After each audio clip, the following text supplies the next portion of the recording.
आज हम जिस मूवी की कहानी आपके लिए लेकर आए हैं उसका नाम है गॉडजिला वर्सेस कॉन्ग। मूवी की शुरुआत में हम कॉन्ग को देखते हैं जो कि सो रहा था। तभी वो उठकर एक झरने के नीचे नहाने लगता है, लेकिन आज कॉन्ग थोड़ा गुस्से में है और अपने पास वाले एक पेड़ को उखाड़ लेता है। इतने में ही हम एक छोटी बच्ची जिया को देखते हैं। दरअसल जिया और कॉन्ग दोनों एक साथ रहते हैं और जिया कॉन्ग को बहुत अच्छी लगती है। दरअसल जिया ना ही सुन सकती है और ना ही बोल सकती है, बस इशारों में अपनी बातों को समझाती है। तभी कॉन्ग अपने पास वाले उस पेड़ के तने को आसमान में फेंकता है और वो तना सीधा जाकर ऊपर लगी एनर्जी वॉल में लगता है, जिससे कि वो एनर्जी वॉल उस जगह से टूट जाती है। जैसे ही ये एनर्जी वॉल टूटी, बाहर मौजूद सभी साइंटिस्ट को भी पता चल जाता है, क्योंकि हेडक्वार्टर में एनर्जी वॉल के टूटने पर एक अलार्म चालू हो गया था। अगले दिन उस आइलैंड के अंदर डॉक्टर एंड्रूज नाम की एक साइंटिस्ट आती है। तभी उसके साथ खड़ा आदमी एंड्रूज से कहता है कि अब कॉन्ग को यहाँ पर रखना सेफ नहीं है, इसलिए हमें उसे जल्दी से जल्दी कहीं और शिफ्ट करना होगा। लेकिन एंड्रूज कहती है कि ऐसा हो ही नहीं सकता, क्योंकि अगर कॉन्ग के बारे में गॉडजिला को पता चला तो इनके बीच में बहुत ही भयंकर युद्ध छिड़ जाएगा, क्योंकि दोनों बहुत ही ज्यादा खतरनाक और शक्तिशाली टाइटन हैं। इसके बाद हम बर्नी नाम के एक आदमी को देखते हैं। दरअसल वो एक हैकर है और खुद का एक रेडियो प्रोग्राम भी चलाता है, जिसमें वो गॉडजिला के बारे में काफी जानकारी देता रहता है। बर्नी सीधा अपनी कार से उतरकर एपेक्स नाम की टेक्नोलॉजी कंपनी में चला जाता है। वो वहाँ की सबसे बड़ी कंपनी है जो कि इंसानों के भविष्य के लिए बहुत ही एडवांस टेक्नोलॉजी बना रही थी। दरअसल बर्नी उसी कंपनी में काम करता है और उसे शक है कि ये कंपनी कुछ न कुछ जरूर गड़बड़ कर रही है, इसलिए आज वो इस कंपनी का डाटा हैक कर लेता है। डाटा हैक करते वक्त उसे पता चलता है कि ये कंपनी एक बहुत ही बड़े प्रोजेक्ट को हांगकांग लेकर जा रहे हैं। तभी वहाँ पर एक अलार्म चालू हो जाता है। दरअसल ये गॉडजिला के आने का एक वार्निंग अलार्म था, इसलिए बर्नी उस कंपनी से निकल जाता है। उधर हम गॉडजिला को देखते हैं जो कि अब शहर के करीब आता जा रहा था। गॉडजिला फ्लोरिडा आते ही वहाँ पर हमला कर देता है। ये आज पहली बार था कि गॉडजिला इंसानों पर हमला कर रहा था, और सोचने वाली ये बात भी है कि गॉडजिला ने कहीं और नहीं बल्कि एपेक्स कंपनी के ऊपर ही हमला कर रहा था। ये देखकर बर्नी को भी काफी अजीब लगता है, क्योंकि उसे लग रहा था कि इस कंपनी ने जरूर गॉडजिला के साथ कुछ किया है। अगले दिन गॉडजिला के हमले की खबर सारे न्यूज चैनल कवर कर रहे थे। तभी हम मेडिसोन नाम की एक लड़की को देखते हैं। वो भी अपने स्कूल में बैठी उस न्यूज को देख रही थी जिसमें एपेक्स कंपनी का ओनर वॉल्टर साइमन कहता है कि गॉडजिला इंसानों के लिए खतरा है, लेकिन मेडिसोन को उसकी ये बात सही नहीं लगती। इसके बाद वो सीधा अपने डैड डॉक्टर मार्क के पास जाती है। मेडिसोन अपने डैड को कहती है कि गॉडजिला के ऐसे तबाही मचाने के कोई तो बहुत बड़ा कारण है, क्योंकि आपको भी पता है कि गॉडजिला इंसानों को नुकसान नहीं पहुंचाता, लेकिन मार्क उसकी एक भी बात नहीं सुनता और उसे वहाँ से घर भेज देता है। दरअसल मेडिसोन को भी यही लग रहा था कि ये जरूर एपेक्स कंपनी का ही काम है। इसके बाद हम डॉक्टर नेथन को देखते हैं। नेथन की बात करें तो ये एक बहुत ही बड़ा साइंटिस्ट है, जिसने की टाइटन की जन्म भूमि यानी कि हॉलोलैंड के बारे में एक किताब लिखी थी। आज नेथन से मिलने के लिए वॉल्टर आता है। दरअसल वॉल्टर चाहता है कि नेथन उसकी टाइटन की जन्म भूमि को ढूंढने में मदद करे। वॉल्टर नेथन को कहता है कि इस बार गॉडजिला बहुत ही ज्यादा ताकतवर है, और जो उसे ये ताकत मिली है वो उसे उसकी जन्म भूमि से ही मिली है, जो कि इन्हें जिंदा रहने में मदद करती है। इसलिए अगर हमें वो एनर्जी मिल गई तो हम गॉडजिला से भी ताकतवर टाइटन बना सकते हैं, ताकि हम उसे खत्म कर सकें। और हमारी कंपनी ने बहुत ही ज्यादा एडवांस स्पेसशिप बनाई है, जिसकी मदद से तुम उस होल में जा सकते हो। दरअसल वॉल्टर उस होल की बात कर रहा है जो कि होलोलैंड में जाकर खुलता है। वॉल्टर नेथन को कहता है कि इस शिप में बैठने के बाद वहाँ की हाई डेंसिटी तुम्हारा बाल भी बांका नहीं करेगी। ये सुनकर नेथन कहता है कि मेरे पास एक आइडिया है। दरअसल ये टाइटन अपनी जन्मभूमि पर जरूर जाते हैं, इसलिए हम कॉन की मदद से उसकी जन्मभूमि को ढूंढ सकते हैं। इसके बाद नेथन वहाँ से सीधा डॉक्टर एंड्रूज के पास जाता है। वो एंड्रूज को कहता है कि हमें टाइटन की जन्मभूमि को ढूंढने के लिए कॉन की जरूरत पड़ेगी, क्योंकि अंटार्कटिका में एक होल है जिसके अंदर सिर्फ टाइटन ही जा सकते हैं, और हमें कॉन को वहाँ पर ले जाना होगा। एंड्रूज पहले तो नेथन को मना करती है, लेकिन उसकी जिद के पीछे वो मान जाती है। इसके बाद हम देखते हैं कि वहाँ कॉन को एक शिप से अंटार्कटिका ले जाया जा रहा था। ये सभी लोग गॉडजिला से बचकर एक सेफ रास्ते से जा रहे थे, ताकि इनका सामना गॉडजिला से ना हो, क्योंकि अगर इन दोनों का एक दूसरे के साथ आमना सामना हो गया तो ये तबाही मचा देंगे, क्योंकि ये सदियों से एक दूसरे के दुश्मन जो हैं। तभी रात में जिया कॉन के पास जाती है। इतने में ही वहाँ पर एंड्रूज भी आ जाती है। जिया एंड्रूज को बताती है कि कॉन गुस्सा है क्योंकि हमने उसे बांध रखा है। फिर हम मेडिसोन को देखते हैं जो कि अपने दोस्त जोश के साथ उस हैकर को ढूंढने के लिए निकल जाती है। क्योंकि हैकर ही वो आदमी है जो उसे गॉडजिला और एपेक्स कंपनी के बीच के राज के बारे में बता सकता है। दोनों वहाँ से एक स्टोर वाले के पास चले जाते हैं क्योंकि बर्नी उस स्टोर से काफी ज्यादा ब्लीच खरीदता था। जोश उस स्टोर वाले को कुछ पैसे दे देता है जिससे कि वो स्टोर वाला उन्हें बर्नी का एड्रेस बता देता है। इसके बाद वो दोनों सीधा बर्नी के छोटे से कैबिन के बाहर पहुंच जाते हैं। बर्नी इसके बाद उन्हें वहां से सीधा एक बार में ले जाता है। मेडिसन बर्नी को बताती है कि मुझे लगता है कि एपेक्स और गॉडजिला का जरूर कोई ना कोई कनेक्शन जरूर है। ये सुनकर बर्नी कहता है कि हाँ, मुझे भी यही लगता है क्योंकि मैंने एपेक्स कंपनी का डाटा हैक किया था जिसमें मुझे पता चला था कि एपेक्स कंपनी हांगकांग हेडक्वार्टर में बहुत सारा सामान भेज रही है जो कि नॉर्मल सामान से बहुत ज्यादा है और उसी हेडक्वार्टर पर गॉडजिला ने भी हमला किया था। इसके बाद वो प्लान बनाते हैं कि वो एपेक्स हेडक्वार्टर में जाकर इसके बारे में पता लगाएंगे। उधर शिप में हम एंड्रूस और नेथन को एक साथ बैठा देखते हैं। एंड्रूस नेथन को बताती है कि उसी आइलैंड पर जिया के माँ बाप मारे गए थे क्योंकि वहाँ पर बहुत ही भयानक बाढ़ आई थी, लेकिन कॉन्ग ने तब जिया को बचाया था और जिया की वजह से ही कॉन्ग इस शिप के साथ कुछ कर नहीं रहा, नहीं तो वो अभी तक इस शिप को तबाह कर चुका होता। इधर हम शिप में जिया को देखते हैं। वो अपने कमरे में बैठी हुई थी कि तभी वो गॉडजिला के आने को महसूस कर लेती है जो कि उन्हीं की तरफ तेजी से बढ़ रहा था। वो जल्दी से एंड्रूस को ये सब बताने के लिए भागती है कि इतने में ही वहाँ के वार्निंग अलार्म भी बजने लगते हैं। एंड्रूस नेथन को कहती है कि हमें अब कॉन्ग के हाथों को खोलना होगा क्योंकि तभी वो हमें और खुद को गॉडजिला से बचा पाएगा। तभी गॉडजिला आकर उनकी एक शिप को बीच में से तबाह कर देता है। दूसरी तरफ वो अपनी फाइटर प्लेन से गॉडजिला पर हमला भी करते हैं, लेकिन उनकी गोलियों का गॉडजिला पर कोई भी असर नहीं होता और वो उन्हें भी तबाह कर देता है। इसके बाद गॉडजिला सीधा कॉन्ग वाली शिप के नीचे आकर उसे पलट देता है, जिसकी वजह से कॉन्ग और शिप में बैठे बाकी के लोग डूबने लगते हैं। लेकिन तभी नेथन जाकर कॉन्ग को आजाद कर देता है और पानी में ही गॉडजिला और कॉन्ग में लड़ाई होने लगती है। कॉन्ग ने गॉडजिला को चकमा देकर फिर से उस शिप को सीधा कर दिया। ऊपर आकर कॉन्ग देखता है कि गॉडजिला दूसरी शिप की तरफ बढ़ रहा है, इसलिए कॉन्ग भी एक शिप से दूसरी शिप से छलांग लगाकर उस शिप तक उससे पहले पहुंच जाता है। दोनों में फिर से एक घमासान युद्ध होने लगता है। इस फाइट के अंदर कॉन्ग गॉडजिला को एक मुक्का मारकर उसको पानी में गिरा देता है, लेकिन जैसे ही कॉन्ग ने पानी में देखता उसके अंदर से एक नीले रंग की रोशनी बाहर आ रही थी। दरअसल ये कुछ और नहीं बल्कि गॉडजिला के मुंह से निकालने वाली बहुत ही खतरनाक एनर्जी थी। लेकिन कॉन्ग टाइम रहते उस शिप से कूद जाता है और उन दोनों की फिर से पानी में लड़ाई होने लगती है। गॉडजिला कॉन्ग को समंदर की गहराई में ले जाने लगता है क्योंकि गॉडजिला की तरह वो पानी में सांस नहीं ले सकता। ऊपर शिप में एंड्रूस नेथन को कहती है कि हमें कॉन्ग को बचाना होगा, इसलिए वो बहुत सारे वाटर बॉम्ब पानी में डाल देते हैं जिससे कि कॉन्ग गॉडजिला के चंगुल से बचकर पानी से बाहर आ जाता है। उधर नेथन शिप के कैप्टन से कहता है कि वो सारे शिप्स के इंजन को बंद कर दे जिससे कि गॉडजिला को लगेगा कि वो सभी मर चुके हैं। कैप्टन ऐसा ही करता है और शिप के सभी इंजन को बंद कर देता है जिससे कि गॉडजिला वहाँ से चला जाता है। अब वो इंजन भी शुरू नहीं कर सकते थे क्योंकि अगर उन्होंने ऐसा किया तो गॉडजिला फिर से वापस आ जाएगा। इसलिए नेथन एंड्रूस को कहता है कि हम कॉन्ग को आसमान से लेकर जाएंगे। इसके बाद हम मेडिसन बर्नी और जोश को देखते हैं। सभी लोग छुपकर एपेक्स हेडक्वार्टर के अंदर चले जाते हैं। अंदर जाने के बाद वो देखते हैं कि वहाँ पर बहुत सारे अंडे पड़े थे, लेकिन उन्हें ये नहीं पता होता कि ये अंडे किसके हैं। वो सभी वहाँ पर सब कुछ देख ही रहे थे कि तभी वहाँ के सारे दरवाजे बंद हो जाते हैं। दरअसल ये कुछ और नहीं बल्कि एक बहुत बड़ा कंटेनर था जो कि हांगकांग जाने वाला है। ये देखकर बर्नी तो बहुत खुश हो जाता है क्योंकि अब उन्हें पता चल जाएगा कि वहाँ पर क्या चल रहा है। उधर नेथन का आइडिया काम आता है और वो कांग को हेलीकॉप्टर्स के जरिए अंटार्कटिका ले आते हैं। वहाँ पर आते ही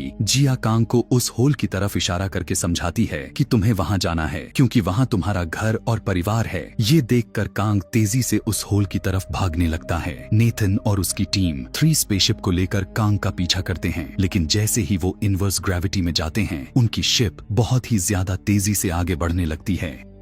वो बस कुछ ही मिनटों में हजारों किलोमीटर का सफर कर रहे थे। थोड़ी ही देर बाद वो होलोलैंड पहुंच जाते हैं जहां पर बहुत सारे टाइटन होते हैं। कांग भी अपने घर आकर बहुत खुश था। नेथन और एंड्रूस भी शिप से उसका पीछा करने लगते हैं। वो सभी कांग का पीछा कर ही रहे थे कि तभी एक उड़ने वाला टाइटन उनकी ही एक शिप पर आकर हमला कर देता है। इसे देखकर सभी बहुत ही ज्यादा घबरा गए। वो उड़ने वाला टाइटन नेथन की शिप को तबाह करने ही वाला था कि तभी कांग उसे पकड़कर मारने लगता है, लेकिन इतने में ही वहाँ पर एक दूसरा उड़ने वाला टाइटन भी आ गया जो कि कांग को जकड़ लेता है, लेकिन नेथन ने अपनी शिप से उस पर हमला करके कांग को उससे आजाद करवा लेता है। इसके बाद कांग उस टाइटन के सर को ही उसके शरीर से अलग कर देता है और वो फिर से कांग का पीछा करने लगते हैं और भागते भागते कांग एक ऐसी जगह पर पहुंच जाता है जहां बिल्कुल भी ग्रेविटी नहीं थी और सारे पत्थर हवा में तैर रहे थे। उधर एपेक्स हेडक्वार्टर के अंदर मेडिसॉन और उसके साथी एक बहुत ही बड़ी अंडरग्राउंड एरिया में पहुंच जाते हैं जो कि बहुत ही ज्यादा बड़ा था। तभी हम देखते हैं कि वहां पर एपेक्स कुछ और नहीं बल्कि एक खुद का रोबोटिक गॉडजिला बना रहे थे जो कि असली गॉडजिला से भी बहुत ज्यादा खतरनाक है। दरअसल उस रोबोटिक गॉडजिला का सारा कंट्रोल सेरिस्वा नाम के एक आदमी के पास था।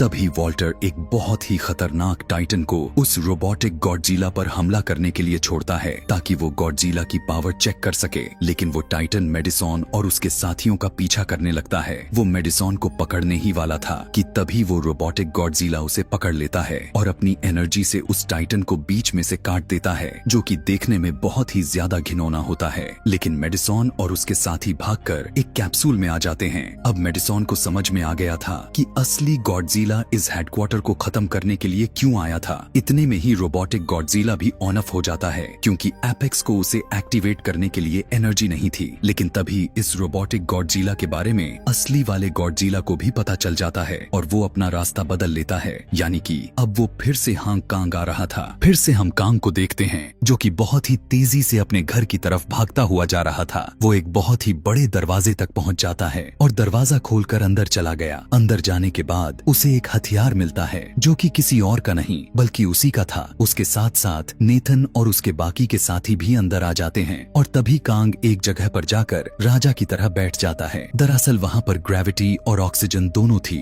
इसलिए बाकी के सभी लोग भी अपनी शिप से नीचे उतर जाते हैं। उधर फिर से हम मेडिसॉन को देखते हैं जो कि उस हेडक्वार्टर से बाहर निकलने की कोशिश कर रहे थे, लेकिन तभी वो एक कमरे में पहुंच जाते हैं जहां पर एक बहुत ही बड़ा टाइटन का स्कल रखा हुआ था। जैसे ही वो थोड़ा और आगे गए उन्होंने देखा कि उसके अंदर सेरिस्वा बैठा था जो कि उस स्कल में बैठकर उस रोबोटिक गॉडजिला को कंट्रोल कर रहा था, इसलिए उसे वहां पर किसी के भी होने का एहसास नहीं होता। बाहर गॉडजिला अब हांग कांग पहुंच गया था और वो तबाही मचाने लगता है जिससे कि चारों ओर भगदड़ मच जाती है। दूसरी तरफ अभी भी उस होलोलैंड में सभी उस एनर्जी को ढूंढ रहे थे कि तभी कांग के हाथ वाला हथियार चमकने लगता है। कांग अपने उस हथियार को एक जगह पर रख देता है जिससे कि वहाँ की सारी जगह चमकने लगती है। दरअसल ये वो ही जगह थी जिससे कि गॉडजिला का हथियार चार्ज होता है, लेकिन कांग ने जैसे ही वो हथियार वहाँ पर रखा गॉडजिला को भी उसके बारे में पता चल जाता है कि वो होलोलैंड में है और वो अपनी पूरी एनर्जी लगाकर जमीन में होल करने लगता है। उधर वॉल्टर की बेटी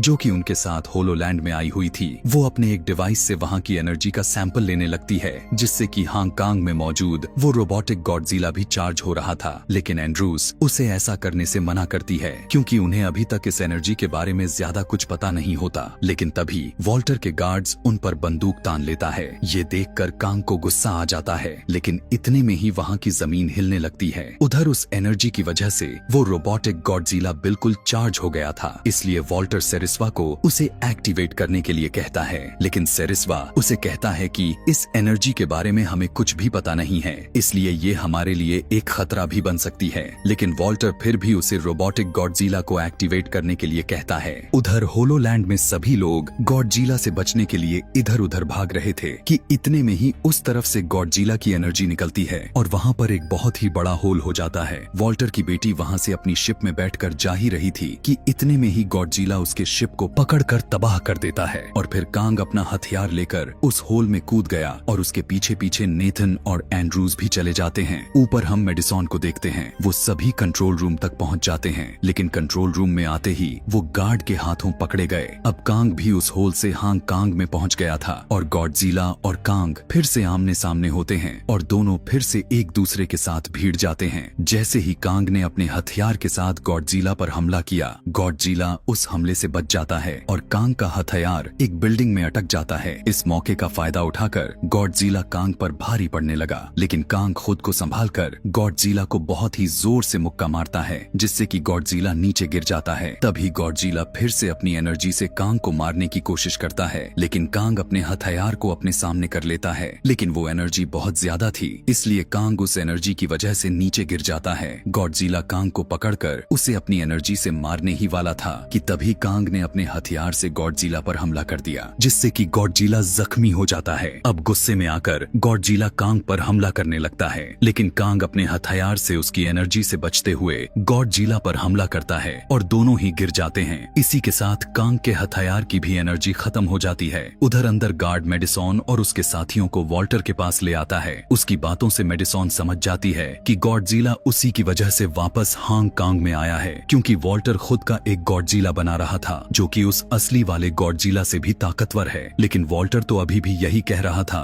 कि वो तो सिर्फ दुनिया को इन टाइटन के हमले से बचा रहा है। उधर गॉडजिला फिर से खड़ा होकर कॉन्ग के साथ लड़ने लगता है, पर अब गॉडजिला कांग पर भारी पड़ रहा था। वो कांग को बहुत ही बुरे तरीके से मारता है और उसे बहुत ही ज्यादा घायल कर देता है, लेकिन गॉडजिला कांग को जान से नहीं मारता और वहाँ से जाने लगा। कांग भी खड़ा होने की कोशिश करता है, लेकिन वो फिर से नीचे गिर गया और बेहोश हो जाता है। उधर फिर से हमें हेडक्वार्टर को दिखाया जाता है, जहाँ पर रोबोटिक गॉडजिला अब एक्टिवेट हो गया था, लेकिन वो सरिस्वा के कंट्रोल में नहीं था, बल्कि उस एनर्जी की जगह वो खुद पर कंट्रोल कर रहा था और वो वॉल्टर को भी मार देता है। लेकिन मेडिसॉन और उसके साथी उस हमले में बच जाते हैं। इसके बाद रोबोटिक गॉडजिला हेडक्वार्टर से बाहर आकर गॉडजिला पर हमला कर देता है और वो उस पर काफी भारी भी पड़ रहा था।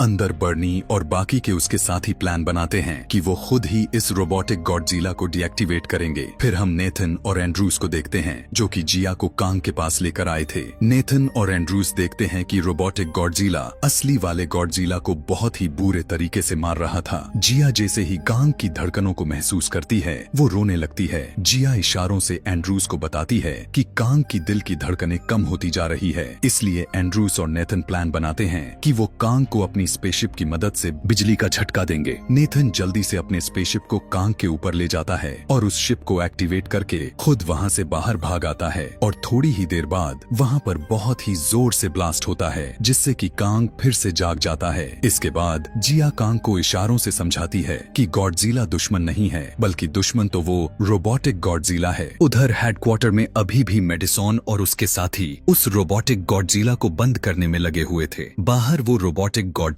असली वाले गॉडजिला को बहुत ही ज्यादा जख्मी कर देता है। वो उसे बस मारने ही वाला था कि तभी वहाँ पर कांग आकर उसे बचा लेता है। ये सब गॉडजिला भी देखता है। वो रोबोटिक गॉडजिला अकेले कांग पर भी काफी भारी पड़ रहा था, इसलिए अब गॉडजिला भी आकर उसका साथ देता है। लेकिन रोबोटिक गॉडजिला कांग को दूर फेंक देता है और गॉडजिला को मारने लगता है। तभी कांग अपने हथियार को उठा लेता है और कांग ने सीधा जाकर रोबोटिक गॉडजिला पर हमला कर दिया। लेकिन वो उसका कुछ ज्यादा बिगाड़ नहीं पाता, क्योंकि उसका हथियार चार्ज नहीं था और तभी वो रोबोटिक गॉडजिला भी उसे पकड़ लेता है। वो कांग को मारने ही वाला था कि तभी अंदर बैठा जोश उस सारे सिस्टम पर अपने पास रखा सोडा डाल देता है, जिसकी वजह से उस सारे सिस्टम में शॉर्ट सर्किट हो जाता है। लेकिन ऐसा करने से वो रोबोटिक गॉडजिला कुछ वक्त के लिए डीएक्टिवेट हो जाता है। इस बात का फायदा उठाकर गॉडजिला कांग के हथियार को चार्ज कर देता है और चार्ज होते ही कांग उस रोबोटिक गॉडजिला पर हमला करने लगता है। उसने रोबोटिक गॉडजिला के दोनों हाथ काट दिए और अपने उस हथियार से